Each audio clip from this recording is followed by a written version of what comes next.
Enfin, le docteur qui me suivait me disait bon bah si tu prends pas genre 1 kilo, bah déjà tu ne sors pas de l'hôpital. Et il y avait aussi tout un truc autour de tu vois pas tes parents si gna gna gna gna gna. Et ta soeur? Ouais. Oui. Pardon.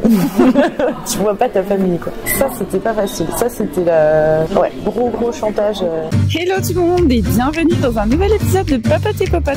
Aujourd'hui, on se retrouve avec une invitée très spéciale pour moi parce que c'est ma petite sœur, ma mini sœur d'ailleurs. Et donc j'ai trop hâte. Je suis trop contente qu'elle ait accepté de participer à mes vidéos. Et donc on va tester la brasserie Alesti et du coup je vais aller la retrouver. Et si vous me rejoignez sur cette vidéo, moi c'est Caroline, je teste des restaurants parisiens en compagnie d'invités qui nous parlent de leur rapport à l'alimentation. Si ce sujet vous intéresse, que vous aimez les restos, que vous aimez manger et que vous vous intéressez à l'alimentation, n'hésitez pas à vous abonner. Allez, on va retrouver Isabelle, ma sœur.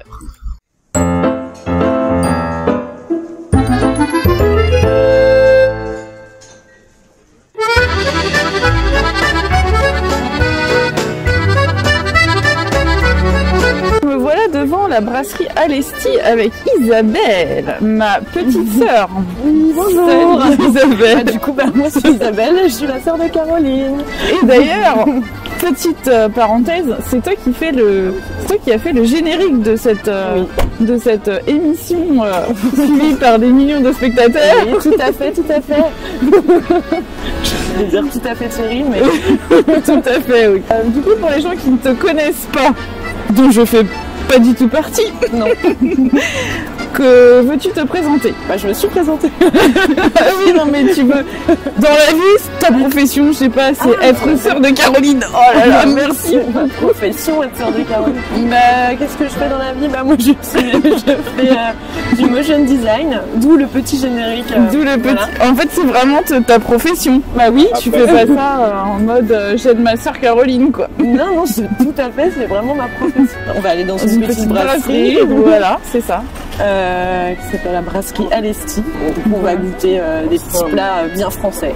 Voilà. Bon allez, c'est parti, trêve de plaisanterie.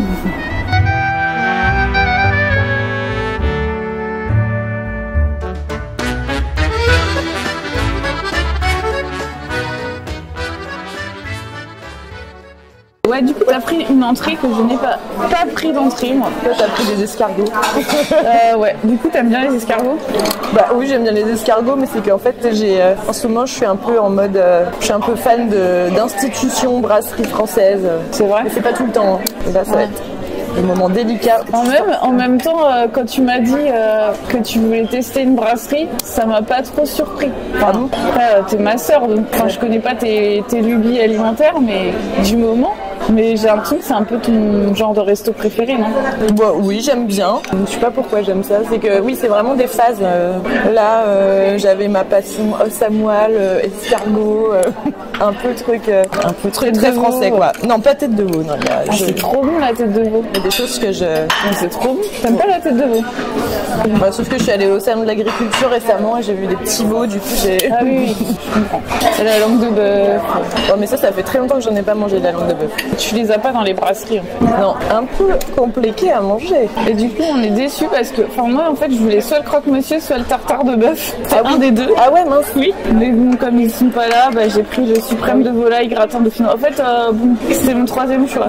C'est toi, tu voulais quoi? S'il y avait tout, t'aurais pris quoi? Je crois que j'aurais pris ça ou le croque-monsieur à la truffe. Oui, parce que parmi mes obsessions ici un peu alimentaires, il y a la truffe.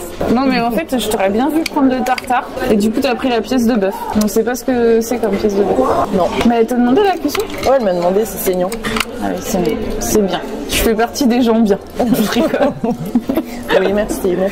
Non, mais c'est vrai, je suis assez omnubilée. Moi, je peux pas prendre la viande rouge. Je trouve ça dommage de la prendre bien cuite. Et d'ailleurs, ça me fait penser que je crois que j'ai commencé à aimer la viande saignante. C'est quand on était chez tu sais, on était gardés par une dame, là, qui nous faisait des steaks hachés. Tu te rappelles? Jacqueline? Non, Madame Druel. Ah oui, C'est vrai. Et je me rappelle que je les trouvais meilleurs qu'à la maison. Moi. Ils étaient cuits parfaitement. Ouais, mais elle faisait des trucs maison. Ouais, je sais pas. Mais maman, je pense qu'elle les faisait plus cuire. Il y avait peut-être pas la même marque. Où il y avait plus de matière des steaks surgelés qu'on mangeait. Ouais. Parce que c'était un peu l'époque du surgelé. On a été élevés avec du surgelé. Alors, ils sont bons ces escargots. Tu veux goûter? Je suis pas archi fan de ça. Un jour, j'ai goûté sans le beurre de machin. Non, ça doit pas être très bon. Et j'ai trouvé que c'était franchement pas fou. C'est comme les bulots, quoi. En fait, c'est un peu comme le poulpe. Enfin, le poulpe, ça a pas trop de goût, c'est la même texture, tu vois. Oui, moi j'aime bien ce. Moi j'aime bien le poulpe. C'est des textures un peu comme ça, caoutchouteuses, le calamar, les trucs. Je sais pas pourquoi. Mais du coup, pourquoi t'as choisi ce resto? Parce que pour la petite histoire, tu voulais aller à la brasserie du Bio. Après coup, je me suis dit, on aurait pu aller aussi au Pied de Cochon. Bah oui, parce que tu y as été il y a pas longtemps. Oui, mais vu que j'y suis allée il y a pas longtemps, je voulais tester autre chose. Et c'était bien? Ouais, le Pied de Cochon, c'était très très bon, mais ils ont un os à moelle au beurre d'escargot qui est assez ouf. C'est quoi du beurre d'escargot? Bah c'est ça. Ah oui, c'est. Il y a même des escargots dedans. Ah oui. Ça moelle, ça fait hyper longtemps que j'en ai pas mangé.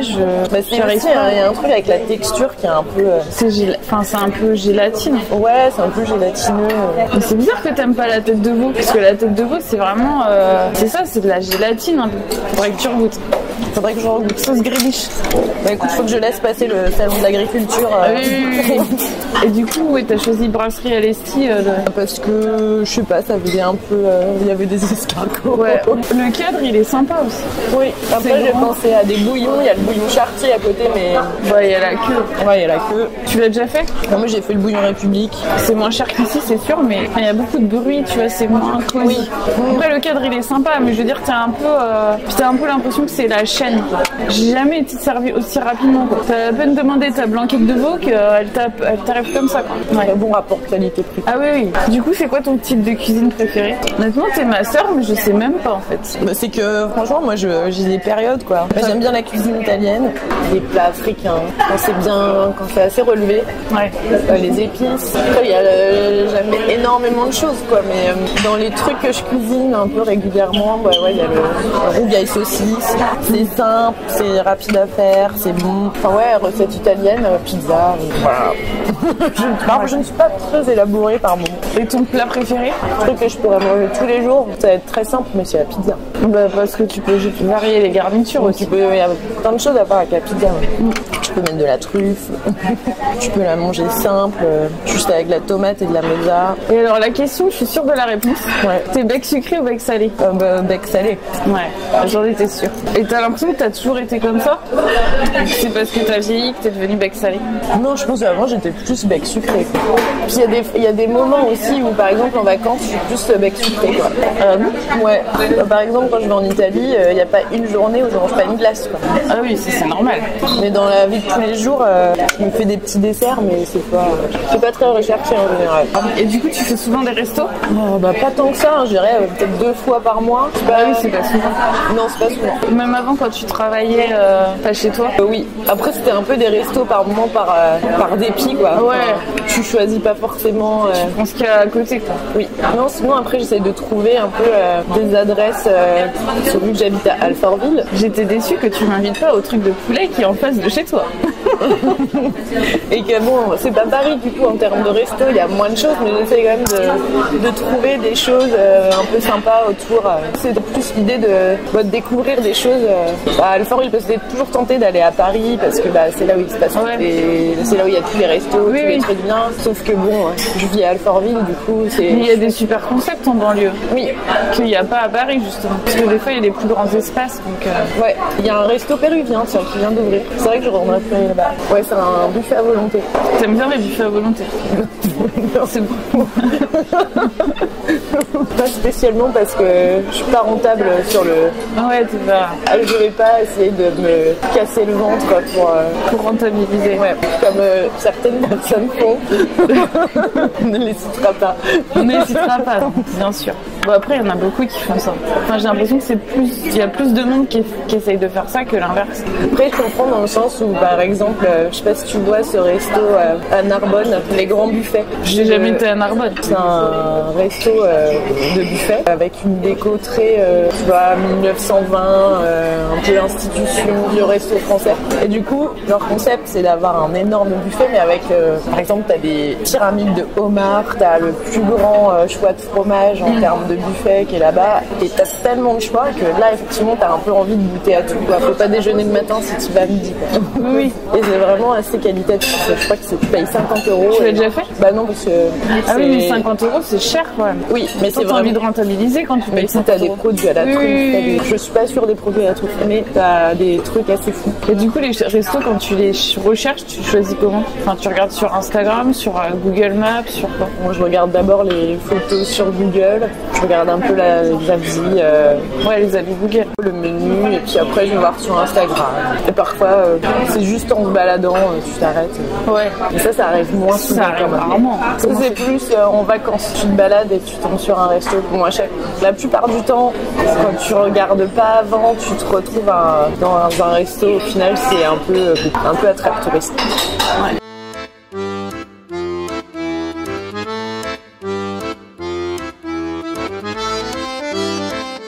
Donc, bah écoute, si tu veux goûter, tu me dis.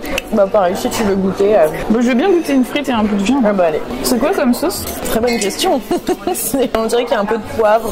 Bah allez, moi aussi je veux bien goûter la viande. Un bout de poulet. Tu veux du gratin? Non, ça va. Moi je suis fan de gratin. En fait, quand il y a des accompagnements au choix, s'il y a gratin, je prends tout le temps gratin. Ah ouais? Plus que les frites. Ah, je suis plus frite. Après, s'il y a aligot, je prends aligot. Ah bah oui, ça je... Si t'as le choix entre frites et aligot... Ah bah, toi, c'est quoi ton plat préféré? Bah moi j'ai beaucoup de mal à répondre à cette question. Surtout que plus tu fais des restos, plus tu découvres des plats que t'avais pas trop l'habitude de manger. Oui. Enfin genre tous les restos asiates, oui. Où t'as les nouilles, les trucs de nouilles là. Ça j'ai failli te proposer aussi. J'aime trop. Moi aussi j'aime bien ça. Et j'aime bien les trucs africains aussi. J'ai l'impression que ça monte en force. Quand tu regardes le nombre de restos africains. Pardon, mais je rectifie ce que j'ai dit tout à l'heure. Le rogaille saucisse, c'est pas africain. Non. Enfin, après quand tu dis africain, ça veut rien dire parce que t'as tellement de pays en Afrique que, enfin, tu vois, tout ce qui est aloko, poulet braisé et tout ça. Oui, le mafé, mais ça pour le coup, c'est africain. Mais je crois que c'est une certaine Afrique de l'Est ou Afrique de l'Ouest, je sais plus laquelle. Mais il y a des cuisines qui sont pas trop connues aussi. Genre à côté de mon travail, il y a un resto ukrainien qui a ouvert avec des trucs de l'Est, d'Europe de l'Est. Ok. C'est ça que tu connais. Enfin voilà, on connaît pas trop quoi. Il y a pas trop de restos. Quand tu vas dans le Marais, t'as les traiteurs un peu cachers là. Oui. T'as de la cuisine un peu ashkénaze et tout. Ouais. Mais à part là, cuisine ukrainienne, je sais pas. Il y a beaucoup de pommes de terre, crème fraîche, du chou et des oignons. Mais c'est bon. Vrai que quand on me demande si mon plat préféré de cuisine française, j'avais dit la blanquette de veau. Ah ouais. Et après il y a la raclette. Enfin, j'aime bien les trucs au fromage. Oui, la blanquette de veau, c'est vrai qu'on n'y pense pas assez. Enfin, moi, j'y pense pas assez. Mais sinon, ouais, la cuisine italienne, je trouve c'est super bon. Oui. Même les pâtes. Enfin, même leur charcuterie, le fromage. Enfin, tu t'ennuies pas, quoi. Et ton dessert préféré, je t'ai pas demandé. Enfin, pareil, ça change un peu. Là, dernièrement, j'ai eu une révélation avec le tiramisu. Ah ouais? J'aimais pas trop ça. Dessert préféré, ça. J'ai goûté le tiramisu. Le classique? En fait, où tu as vraiment cette espèce, au lieu que ce soit une mousse, la mascarpone, c'est vraiment une crème. Oui. En fait, mais moi j'avais jamais goûté le tiramisu. Ouais, mais de cette manière-là. Le tiramisu, c'est tellement le concept, il y en a tellement. Enfin, les sous-tiramisu, genre dans tous les snacks de junk food et tout, il y a toujours le tiramisu en dessert, tu sais. Tiramisu Oreo, tiramisu, les trucs. Et du coup, je dirais, mais c'est ça en fait. En plus, t'aimes le café, toi? Oui. Donc forcément, tu vas aimer le tiramisu. Oui, mais là, du coup, j'ai eu une révélation tiramisu. Le tiramisu à la pistache. On a ça à la pistache en Italie. Il y en a partout. À Venise, je sais pas si c'est la spécialité vraiment, mais de l'Italie du Nord peut-être. Mais ils vendent des crèmes à la pistache, tu sais, en petits pots. Un crème pistache noisette. C'est une sorte de pâte à tartiner que tu mets sur du pain, et aussi tu peux, là-bas ils la vendent sous forme de glace. C'est une tuerie. Et ça n'a pas le goût de la pistache. Ah ouais, c'est pas la danette. Elle est pas verte fluo. Ah oui, dessert. Sinon la glace au yaourt. Avec des toppings. La galette des rois. Quand je vais à la boulangerie, qu'est-ce que je prends? Après, il y a viennoiserie et pâtisserie. Le palmier. Non, parce que j'ai un souvenir de toi, je sais pas, j'avais une obsession palmier. T'avais eu une période quand t'étais ado. Ouais, mais pas n'importe quel palmier. Je viens de la boulangerie. Ouais. Moi, j'avais toujours trouvé ça bizarre parce que je trouvais pas ce qu'il y avait de fou dans un palmier. Ouais, bah aujourd'hui, j'ai plus du tout. C'est marrant, enfin, je me disais, mais pourquoi elle est dingue de palmier. Et tu sais qu'à un moment, je m'étais rappelé de ton truc là, de ton obsession pour les palmiers. Je me suis dit, à un moment, Isabelle, elle était obsédée par ça. Faudrait que je reboote pour voir si c'était vraiment si fou que ça. J'en vois même plus dans les boulangeries. Eh bah oui, j'avais trop de mal à en trouver. Ça n'existe plus. Non, ils ont compris. Après, un palmier où tu mettrais de la crème ou quelque chose, ça ferait pas mal. Ah bah la gaufre de Liège. Ah oui, la gaufre de Liège. Ça, j'avoue, c'est le truc un peu... quand j'en vois et que tu vois qu'il y a l'appareil à gaufre, qu'il y a la vraie pâte. Qu'il y a la vraie pâte, je fais ah ouais, non, vas-y. Mais tu la prends nature? Oui, bien sûr. Il n'y a que les vrais qui la prennent nature. Bah oui. Les Belges. Sur mon compte Insta, quand j'avais partagé une fois une photo de gaufre de Liège et que j'avais dit que je la prenais toujours nature, il y avait une personne belge qui m'avait envoyé un message pour me dire ah bah oui, les Belges ils savent qu'il faut la prendre nature quand elle est bonne. Oui. Bah elle a besoin de rien d'autre en soi, je trouve. Bah oui. Sauf si t'aimes les trucs archi sucrés, enfin c'est trop sucré en fait. Après tu rajoutes encore du Nutella. C'est un peu lourd quoi. Alors que la gaufre de Bruxelles elle est un peu plus légère. Et du coup, enfin tu veux bien qu'on parle de tes déboires alimentaires? Bah j'y arriverai à être très. Si je vais réussir je pense qu'il y a des trucs intéressants à dire. Si je vais réussir à tout bien expliquer, mais. Parce que pour toi, ça remonte à quand? Le moment où tu as commencé à avoir un sujet avec l'alimentation? Il y a plusieurs moments, mais c'est, tu vois, par exemple, on appelait cochonnette. Qui étaient nos cousins. Ouais. Donc ça, j'étais plus vieille, mais ça, c'était maman qui racontait que j'étais un beau bébé. Et puis même, moi, j'avais un complexe sur mais très jeune, hein, sur ma tête et mon visage très rond. Mais à quel âge t'as eu un complexe? Ça, 5-6 ans, quoi. Peut-être c'était après, quoi. C'est quand j'ai revu des photos. Quand tu vois, j'avais des gros joues. Oui. Je me souviens que je voulais maigrir des joues. À 5 ans? Ouais, jeune. Oui, parce que maman, elle disait tout le temps que t'étais un beau bébé. Oui. Mais elle disait pas que t'étais un gros bébé. Oui, elle disait que j'étais un beau bébé. Parce que moi, à côté de ça, moi, je pouvais être complexée parce que toi, t'étais un beau bébé. Donc, c'est-à-dire que moi, j'étais un moche bébé, tu vois. Oui, non, mais je l'avais traduit comme gros bébé. En plus, moi, je me rappelle très bien, elle arrêtait pas de dire que t'avais failli être prise pour poser dans des catalogues. Ah bon? Oui, que t'avais pu... Jacques Martin, mais je non, Isabelle, elle a failli faire des photos dans les magazines pour bébés. Ah bon? Genre pour les 3 Suisses et les compagnies comme ça, tu vois. Ah bon? Et moi, ça m'avait choqué. Je dis, ah bon, bah d'accord, moi, je suis vraiment... à côté de ça, moi, je suis plouc, quoi. Je suis un moche bébé. Mais elle avait cette fâcheuse tendance à mettre les gens en concurrence, je trouve. Enfin, dès qu'elle croise quelqu'un de nouveau, ah bah c'était un beau bébé. Il y a l'intonation, tu vois, je pense, ah bah c'était un beau bébé. Enfin, tu sais, c'est différent de dire, c'était un beau bébé. Ou alors, ah bah c'était un beau bébé. Surtout ce qu'elle arrêtait pas de répéter, c'est 4 kilos, je sais plus combien là. Oui, mais voilà, c'était... 4 kilos et 4 kilos. Hein. Ouais, mais ça, elle devait le dire pour elle parce que c'est difficile d'accoucher. Oui, d'accord, mais quand t'es enfant, tu comprends pas que c'est difficile que d'accoucher, tu vois. Oui. En fait, tu prends ça genre, elle est grosse, quoi. Et en fait, sans contexte, les enfants, ils comprennent pas. Enfin, ils savent pas que d'accoucher, c'est dans la douleur. Bon, après, c'est humain de raconter son accouchement et de faire des... Comme moi, je raconte tout le temps que Madeleine, elle était en siège. Et Alice, ça a fait rire. Parce qu'Alice, elle dit, Madeleine, elle est sortie par les fesses. Oui. Et du coup, ça date de là. Mais à quel moment en fait, déjà, t'avais un complexe, ouais. Enfin, t'avais un complexe, mais tu peux avoir des complexes sans que ça joue sur ton alimentation, tu vois. Enfin, la majorité des gens, ils ont des complexes, mais ils vont pas forcément chercher à... Ouais, mais après, je pense qu'il y a tout un contexte familial qui a pas aidé, quoi. Pour moi, c'est que, du coup, elle s'occupait pas de nous et, enfin, maman, et du coup, ça a pas aidé, quoi. Du coup, c'est une perte de confiance en toi. Ouais. Je le vois comme ça, puis le regard des autres, et puis un peu le sentiment qu'au final, je sais pas si je lui disais d'arrêter de dire ça, je crois pas. Mais que je pense que tu vois le fait que si les cousins ils le disent et qu'après maman leur ajoute une couche, sauf qu'elle leur disait de pas le dire. Enfin, elle me défendait là-dessus. Mais ils disaient pas que t'étais grosse. Ils m'appelaient cochonnette. Ouais, mais cochonnette ça veut pas forcément dire que t'es gros. Oui, mais quand t'as 5 ans, cochonnette tu fais vite. Ou alors soit je me suis créé une histoire avec les années cas, il se moquait de moi. Oui, et c'est vu sûr. que tu sais, Moi aussi, parfois, il se tes moquait de moi. cousins, t'es un peu amoureuse. Oui, je Tu comprends. vois, ça touche beaucoup plus. Quoi. Bah, moi, il disait que j'étais bête, par exemple. Oui. Mais du coup, vu que Toi, il disait pas ça. Ouais, bon, aussi sûrement, je crois. Mais moi, j'ai hérité plus du surnom que je connais. Moi, je me rappelle que maman, elle nous défendait. Oui, ça, je me rappelle aussi. Ça l'a saoulé qu'ils nous disent ça parce que ses frères, ils ont fait pareil avec elle. Oui. Mais du coup, quand t'as commencé à vouloir perdre du poids, c'était après. Oui, c'était après, mais ça, c'est les prémices, quoi. Mais je me souviens, je pense vraiment à la maternelle, je voulais maigrir des joues. J'avais dû entendre parler de régime et de... Ouais, comment t'as compris? Parce que t'étais super jeune quand t'as commencé à arrêter de manger. Bah, c'était la seule chose que je pouvais faire, quoi. Oui, mais tu savais, tu t'étais renseignée comment faire pour perdre du poids. Bah, non, je sais pas du tout. Ou alors, c'est une émotion qui m'a un peu coupé la faim. Et après, j'ai compris le levier que ça pouvait... Ça t'est venu du jour au lendemain, tiens, Moi, je me souviens juste je vais que arrêter de manger. je suis allée faire... à cette époque-là, je faisais du scout. Je me suis retrouvée un week-end... franchement, j'ai trop peu de souvenirs. J'ai tout... Dans mes souvenirs à moi, tu allais pas par quatre chemins. Enfin, soit tu mangeais pas. Enfin, il y avait pas, je mange un petit peu. Ah oui, non, ouais, c'était... Si, C'est j'avais des extrême. des chocolats chauds à un moment donné. Et qu'après, quand j'ai été hospitalisée, là, je mangeais vraiment pas. Et du coup, c'est pour ça que le papa, il m'a dit, ouais, il faut aller à l'hôpital, quoi. Parce que t'avais arrêté de manger. Mais je crois vraiment. Je crois que je l'avais tout arrêté. Moi non plus, je m'en rappelle pas trop. Je me rappelle pas combien de temps t'es resté sans manger. Je me souviens dans mes souvenirs, quand j'étais à l'hôpital, je m'étais dit, je mangerais seulement à partir... Enfin, je voulais montrer à tout le monde que j'attendais qu'on me foute la sonde parce que je voulais pas manger par moi-même. Je voulais montrer à tout le monde que ce serait pas moi qui déciderais de manger, mais ce serait... Ah ouais.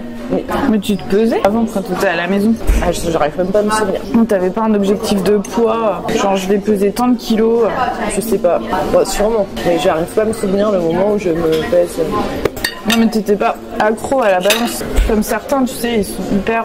ils se pèsent tous les jours. Bah, peut-être pas à cette période-là. Après, oui. Qui est le contexte familial qui fait que... Je pense que t'as trouvé là-dedans un moyen de te focaliser sur un truc. Oui, qui me faisait... Qui te faisait oublier le reste, quoi. En fait, t'es tellement à fond là-dedans. Bah, ça prend tellement de place dans la tête que... Oui, en fait, t'oublies le reste. Ouais. T'as perdu pas mal de poids. Oui. Parce que t'as arrêté de manger, en fait, du jour au lendemain. Ouais, dans mes souvenirs, ouais, je crois que j'ai vraiment arrêté du jour au lendemain. Et après, du coup, t'as été hospitalisée. Oui. Et là, bah oui... T'as eu la sonde. Ouais, il y a eu la sonde. Mais comment tu t'en es sortie? C'est un peu compliqué, c'est plus la manière dont on te soigne quand t'es anorexique et que t'as 10, 12 ans. Oui, et puis c'était il y a 20 ans. Un peu, ouais, c'était il y a très longtemps. Ouais, il y a 25 ans. Et donc ça marche au chantage, quoi. C'est si tu prends pas du poids, bah tu vois par exemple pas tes parents. T'as pas de téléphone, t'as pas la télé. Si, t'as la télé. Je me souviens que je disais beaucoup à cette période-là. J'avais lu La petite maison dans la prairie. T'avais pas lu Les 4 filles du docteur March? Oui, je crois aussi. Je me souviens que je m'étais fait une copine là-bas. À un moment, tu regardais Charmed. Ah ouais? J'avais tellement de trous dans cette période-là. Si Charmed, tu te rappelles quoi? Oui, bah si, mais ça c'était après. Non, mais c'était pendant l'hospitalisation. Tu m'avais dit, Caroline, faut que tu regardes Charmed. Du coup, moi j'étais revenue, j'avais regardé Charmed. Ah oui? Ouais, je m'en souviens même. Puis après, j'étais devenue accro à cette série. Oui, après, on est devenue accro. Petit générique.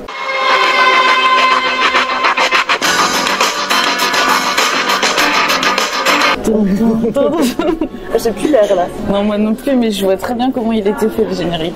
Oui, et après il y a tout un truc où quand le docteur qui me suivait me disait bon bah si tu prends pas genre 1 kilo, bah déjà tu ne sors pas de l'hôpital. Et il y avait aussi tout un truc autour de tu vois pas tes parents si gna gna gna gna gna. Et ta soeur.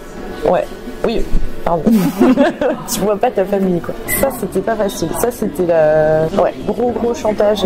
Mais en plus de ça, ça t'a pas aidé à remanger, vu que t'as eu la sonde. Ouais. Qu'est-ce qui t'a aidé alors à remanger? Si, je pense que le chantage, au bout d'un moment, t'en as marre, quoi. Après, t'as la sonde, mais tu manges comme... Oui, c'est ça, c'est la sonde. Au final, j'ai montré à toute la planète entière, tout le monde, que voilà, j'avais pas mangé par moi-même. C'était la sonde qui m'avait alimenté. Et du coup, bah, dans ma tête d'enfant, j'étais arrivée à mon objectif.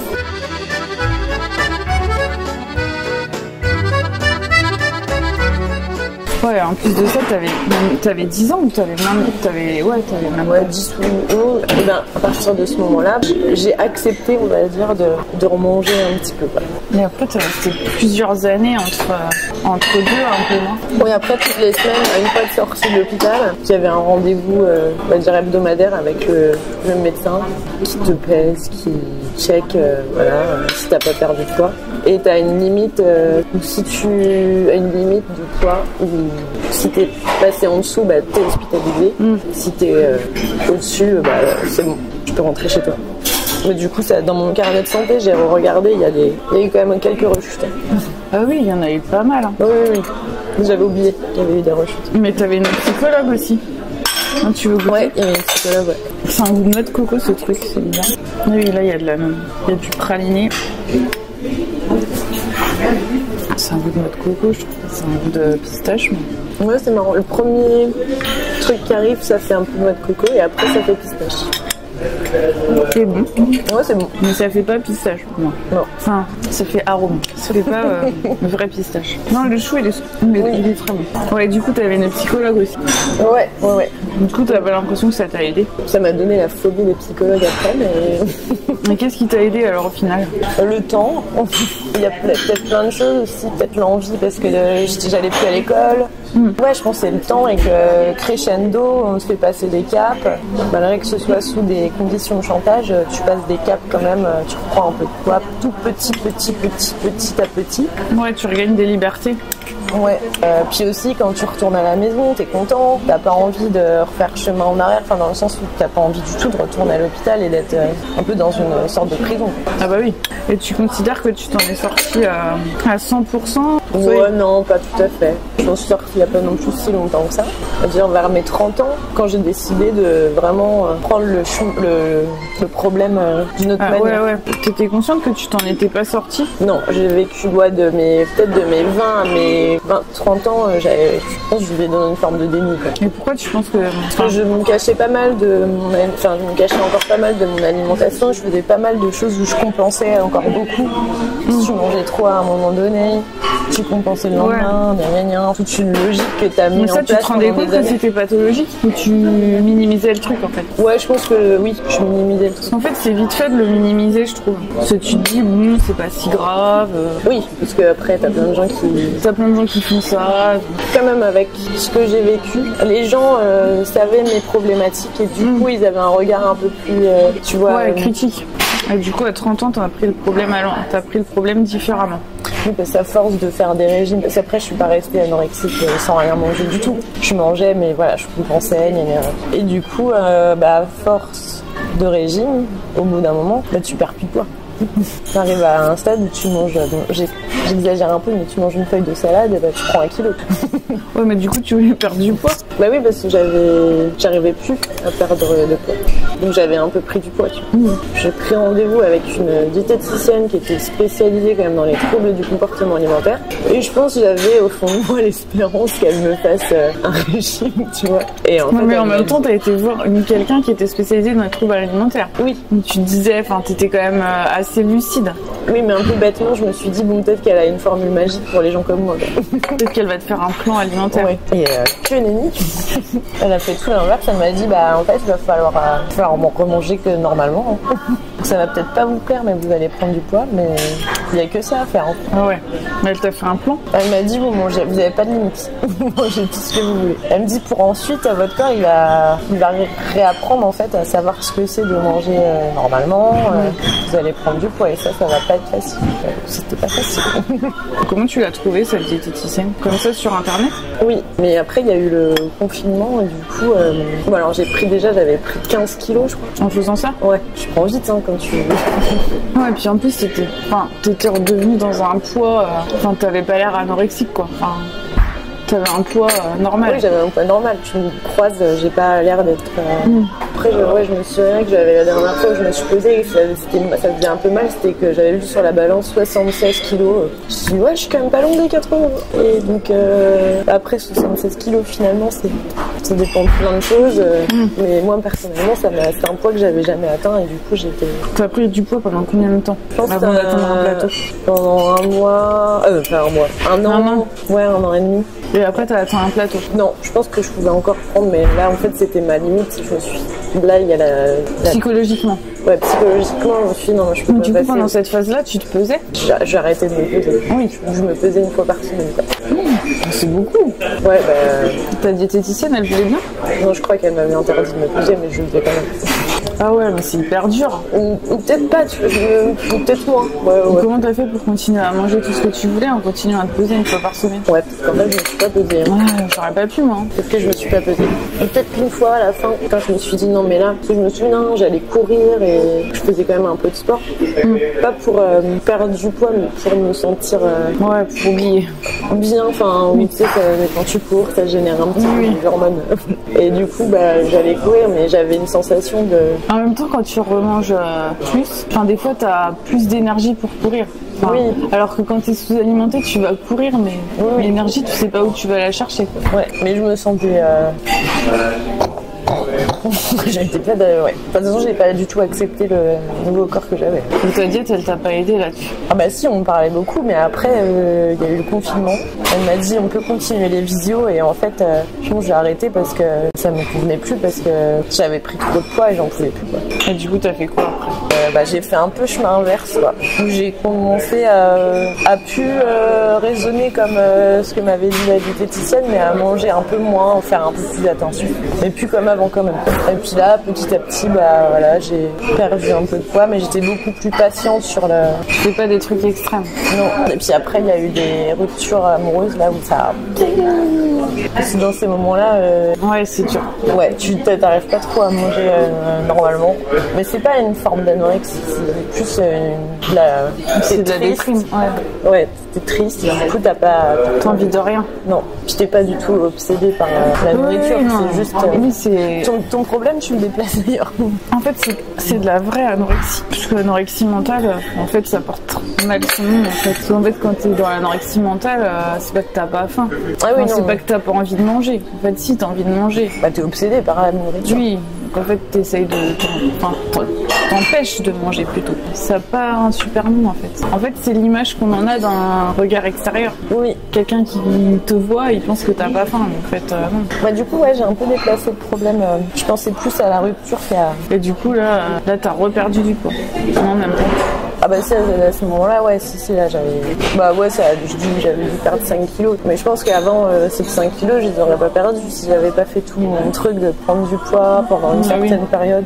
Ou alors, soit aussi, j'ai perdu du poids rapidement parce que mentalement, mon cerveau, il était plus obsédé par le sujet premier qui était mon corps, mon poids, mais par autre chose. Oui. En fait, quand t'as un gros truc qui t'arrive, tu te rends compte que être obsédé par ton poids et ton truc, c'est futile, quoi. Tu te dis, maintenant j'ai un tellement big problème surajouté que... Mais à contrario, quand t'as des big problèmes, des fois tu te concentres sur ça parce que au moins ça te donne une impression d'oublier, quoi.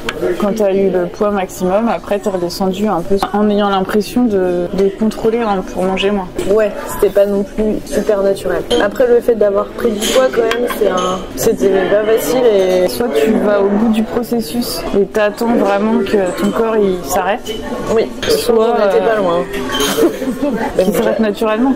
Ouais, il commençait à s'arrêter. Mais il y a eu le confinement qui a un peu toute ma motivation de plus pouvoir voir aussi la psy je pense tout un truc d'inconnu qui fait que t'as pas envie de te remettre quelque chose de plus à gérer déjà que tu vas être un peu confiné. Il y a eu plein de trucs. Oui, le chou à la pistache, c'était bon, mais c'était moins bon que la tarte à la pistache de Brasserie du Villet. Ah oui, mais celle-là j'avais envie de tester aussi. Brasserie du Villet. Mais vu que tu avais déjà été, je ne fais pas. La tarte à la pistache, c'était un autre level de pistache. Ouais. Là, le chou, il est très bon. Le praliné est très bon. La pistache, pour moi, c'est de l'arôme. Sinon, le reste, c'était très bon. Ouais, très bon. Ah oui, je t'ai pas demandé si tu avais des considérations éthiques quand tu fais tes courses ou que tu manges des... Ah oui, d'accord. Oui, je sais pas si tu manges pas trop de viande, t'achètes des trucs de saison. Non, mais j'essaye d'aller de moins en moins dans les supermarchés. marché, d'aller au marché surtout et de cuisiner. J'achète pratiquement rien de... Pas aller à Starbucks. Bah alors à Starbucks c'est un autre sujet, mais j'aime bien les mocha blancs de chez Starbucks. Du coup j'essaie de les faire chez moi, mais c'est pas... Avec ta nouvelle machine. En fait, tu fais tous les sirops qui vont avec. C'est vrai. Non mais ouais, ce matin on est allé au marché, au marché d'Aligre. Je suis dans la semaine, parfois je vais au marché d'Alfortville. Après manger moins de viande, oui. La viande, c'est pas un truc... je sais pas, quand t'habites là, tout seul ou à deux... Ah mais là moi je suis avec quelqu'un qui mange la viande tout le temps. Ah bon. Je mange aussi. Avant je mangeais pas autant de viande. Ouais. Dire que si c'est moi qui fais des courses, pour moi j'achèterais pas autant de viande. Après je la mange quand même parce que oui, c'est sympa de manger un plat commun quoi. Oui, c'est plus simple aussi. Et si vous faites à chaque fois des plats différents, finalement les fruits et les légumes, bon, il n'y a pas la grande distribution, mais... Oui, ça viendra. Ça vient un peu des mêmes endroits. C'est juste qu'il n'y a peut-être pas... moi, je me dis, tu coupes quand même la grande distribution. Oui, tu coupes la grande distribution. C'était juste ça, la démarche. Alors, ça se trouve, après, dans certains marchés, tu as des directs producteurs. Enfin, nous, je sais qu'à Doménil, il y a un stand... oui, il y a maraîcher producteur. Direct. C'est un direct producteur. Mais c'est-à-dire que ce stand-là, il y a la queue tout le temps. Oui, il y a tout. En fait, les bobos parisiens, ils vont que là, quoi. Bah oui. Il y en avait un Saint-Ouen comme ça, mais là, à Alfortville, il n'y a pas. Par exemple, si tu veux un ananas, tu peux pas aller là. Ah bah non. T'auras que des trucs de locaux. Oui. Et si par exemple tu veux acheter, je sais pas moi, un poireau ou des poireaux, tu vas faire la queue pendant 20 minutes pour des poireaux quoi. Ouais. Alors que le stand d'à côté, il y a personne. Et tu peux avoir des poireaux, de l'ananas, de l'avocat et tout ce que tu veux. Des fois, t'es un peu démotivé. T'es un peu tenté d'aller. Oui, franchement, faut être vraiment. Faut choper le bout créneau. C'est à 7h. Les Parisiens, ouais. Ah bah ils sont motivés pour manger des. C'est là que tu te rends compte qu'à Paris, c'est pas le reste de la France. Même à Alfortville. À Alfortville, il y a plein de gens hyper aisés en fait.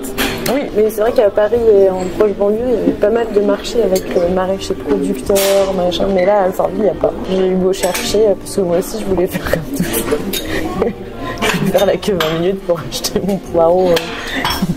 Encore quand t'es tout seul et que t'es un adulte, ça va. Oui. Mais quand t'as des enfants avec toi qui sont là, oui. Mais rien que cuisiner, c'est quand même pas mal.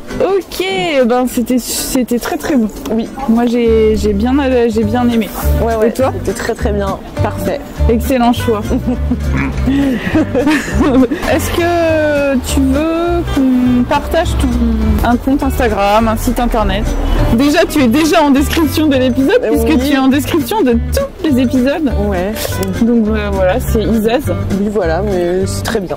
Isaz, voilà. On vous dit merci à vous d'avoir regardé la vidéo jusqu'au bout. N'hésitez pas à la liker, la partager, la commenter et à vous abonner surtout. Et si vous aussi voulez faire partie de mes invités, n'hésitez pas à me contacter. Et on se dit à la prochaine vidéo. Bye bye.